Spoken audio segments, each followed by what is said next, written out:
Olá, eu sou David Busey. Bem-vindo. Estou feliz que você esteja se unindo a nós, com pessoas de todo o mundo, para estudar caminho, verdade, vida. Discipulado como uma jornada da graça. Durante as próximas 7 semanas, vamos explorar as várias maneiras que a graça de Deus, preveniente, que salva, santifica, sustenta e é suficiente, nos alcança onde quer que estejamos. Jesus nos convida para uma jornada. Vem e segue-me. É um simples convite para uma aventura. A vida cristã é mais do que a crença correta. É mais do que um consentimento intelectual. É um convite para uma jornada com Jesus. Outra palavra para a jornada com Jesus é discipulado. O discipulado, seguindo o caminho de Jesus, com Jesus, tem muitas voltas e reviravoltas, e curvas inesperadas na estrada. Às vezes, o caminho parece fácil e outras vezes exigente. Mas o objetivo final do discipulado é sempre o mesmo: ser como Cristo. Se isso parece impossível, você está realmente em um bom lugar para começar. Na verdade, seria impossível se não fosse por uma certeza muito importante: fazemos a jornada com Jesus. É por isso que é uma jornada da graça. Quando Jesus disse, "Eu sou o caminho, a verdade e a vida", ele estava falando sobre mais do que uma equação intelectual sequencial ou um acordo transacional que fazemos com Deus. Ele estava descrevendo a maneira relacional em que o discipulado acontece. Na verdade, caminho, verdade e vida não são apenas princípios. Caminho, verdade e vida são uma pessoa, porque a jornada da graça é essencialmente relacional. O melhor de tudo é que ele promete nos acompanhar até em casa. Jesus será o nosso caminho para o caminho. Esta é a esperança de uma jornada da graça. Quando Jesus disse, "Eu sou o caminho, a verdade e a vida", foi uma resposta a uma pergunta levantada por discípulos assustados e com incertezas. Vem de uma seção do Evangelho de João que os estudiosos da Bíblia se referem como o último discurso, João 14 a 17. Esses 4 capítulos de João, mais do que qualquer um dos outros 3 evangelhos do Novo Testamento, nos dão uma visão interna do que Jesus estava pensando e ensinando aos seus discípulos durante as horas que antecederam a sua paixão e morte na cruz. Assim, eles poderiam muito bem ser descritos como a última vontade e testamento de Jesus Cristo. Lembre-se que os discípulos ouviram notícias incrivelmente más. Eles se reuniram num espaço emprestado. Todos estão condicionados a espaços apertados. Jesus lava os pés dos 12 discípulos, o que os deixa totalmente desconfortáveis. Então ele diz que muito em breve um deles o trairá. Para piorar a situação, depois de vários anos viajando por todos os lugares juntos, Jesus os avisa que está indo embora e que eles não podem ir com ele. Isso é muito perturbador. Jesus consegue sentir o peso das suas palavras sobre eles.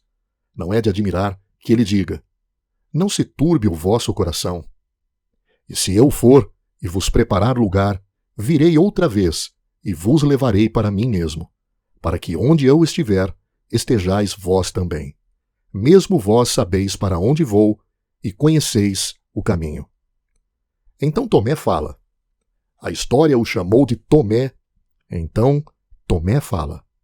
A história o chamou de Tomé, o incrédulo.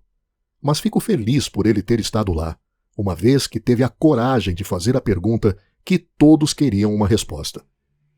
Ele é como um aluno que para o professor no meio da aula e diz, "Com licença, esta pode ser uma pergunta tola, mas não fazemos ideia do que está falando." Certamente não era uma pergunta tola. Percebo o fato de Tomé ter tido a presença de Espírito para identificar o problema óbvio que todos tinham com as palavras de Jesus. "Senhor, nós não sabemos para onde vais. E como podemos saber o caminho?" A vida é assim, não é? Há momentos em que nos perguntamos para onde devemos ir. Às vezes, pensamos que sabemos para onde estamos indo. Ou esperamos saber para onde estamos indo, mas temos que admitir que nos perdemos completamente no caminho. Parece haver tantas interseções e curvas, tantas opções e becos sem saída. O que desejamos mais do que qualquer outra coisa no quebra-cabeça da vida é um mapa. Felizmente, Jesus responde à pergunta de Tomé e à nossa. Eu sou o caminho, a verdade e a vida. Ninguém vem ao Pai senão por mim. É interessante que a ênfase da afirmação de Jesus está claramente na palavra caminho. O caminho é sequencialmente primeiro. Isso não quer dizer que a verdade e a vida não sejam importantes. Significa simplesmente que a verdade e a vida explicam como e por que é que Jesus é o caminho. Ele é o caminho porque é a verdade, a revelação de Deus. Ele é o caminho porque a vida de Deus disponível para cada pessoa reside nele e somente nele. Ele é simultaneamente o acesso e a encarnação da vida com Deus.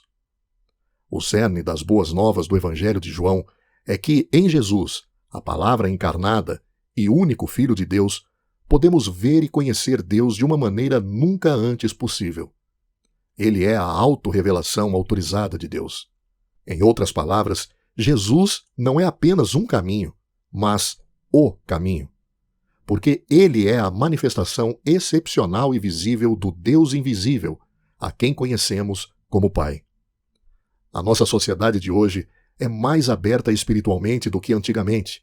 O problema é que as pessoas estão abertas a muitos caminhos diferentes de espiritualidade. O cristianismo é a única fé que afirma definitivamente que Jesus é o caminho exclusivo para Deus. Jesus não disse, eu sou um dos muitos caminhos para o Pai. Ele não disse, pode optar por me seguir se quiser, mas há outras opções igualmente viáveis. Ele declarou claramente que é o único caminho para o Pai. O fato é que é preciso mais do que sinceridade para encontrar o caminho certo. É preciso a verdade. Uma pessoa pode estar percorrendo um caminho a uma boa velocidade, mas se for o caminho errado, não importa a rapidez com que vai chegar. Cada pessoa, cada um de nós, é culpada de tomar a direção errada, espiritualmente falando. Como resultado, ficamos longe de Deus. O profeta Isaías escreveu enfaticamente: todos nós andávamos desgarrados como ovelhas, cada um se desviava pelo seu caminho. O apóstolo Paulo reitera isso em Romanos, porque todos pecaram e destituídos estão da glória de Deus. Por quê? Porque todos nós seguimos o caminho errado na vida. Todos escolhemos seguir o nosso próprio caminho em vez de buscar a vontade e o caminho de Deus para as nossas vidas. O Evangelho, as boas novas, é que Jesus veio para pessoas como nós. O escritor do Evangelho, Lucas, nos diz que o objetivo declarado da missão de Jesus é buscar e salvar os perdidos. Em vez de nos deixar sem saber para onde ir, numa bifurcação na estrada, ou pior, seguir sem rumo o caminho errado, Jesus veio nos mostrar claramente o único caminho para Deus, para o novo país do reino e para a vida eterna. A afirmação de Jesus Cristo de não ser apenas um caminho, uma verdade e uma vida, mas ser o verdadeiro e único Filho de Deus é a base do cristianismo. Ele é o único meio pelo qual podemos ser salvos. Imagine que está numa cidade desconhecida e pede informações a alguém de como chegar a um lugar difícil de encontrar. A pessoa a quem pediu ajuda poderia dizer algo como: precisa virar à direita no próximo cruzamento grande, depois atravesse a praça, passe pela igreja e permaneça na via do meio, que o levará diretamente à terceira rua à direita até chegar a uma rua de 4 vias. Mesmo com orientações claras, quando o caminho é complicado, as chances de dar uma volta errada ou de se perder são altas. Suponha que, em vez disso, a pessoa a quem pergunta diz: sabe, não há uma maneira fácil de chegar lá. É complicado se você nunca esteve lá. Siga-me. Melhor ainda, venha comigo e eu o levarei até lá. Essa pessoa torna-se não apenas o seu guia, mas também, essencialmente, o caminho, e desta forma não vai deixar de chegar onde precisa ir. É isso que Jesus faz por nós. Ele não apenas dá conselhos e orientações, ele caminha conosco numa jornada da graça. Portanto, ele não nos fala sobre o caminho, Ele torna-se o caminho. Em Jesus, encontramos o caminho para o Pai. Ele é o caminho para casa. Em Jesus, encontramos a verdade. Ele encarna a verdade imutável, segura e certa do caráter e da natureza do Pai. Em Jesus, encontramos a vida, vida abundante, tanto agora como na nova criação prometida de Deus que está por vir. Esta é a jornada da graça. Estou ansioso para caminhar com você durante as próximas semanas nestas sessões. Vamos fazer esta jornada juntos.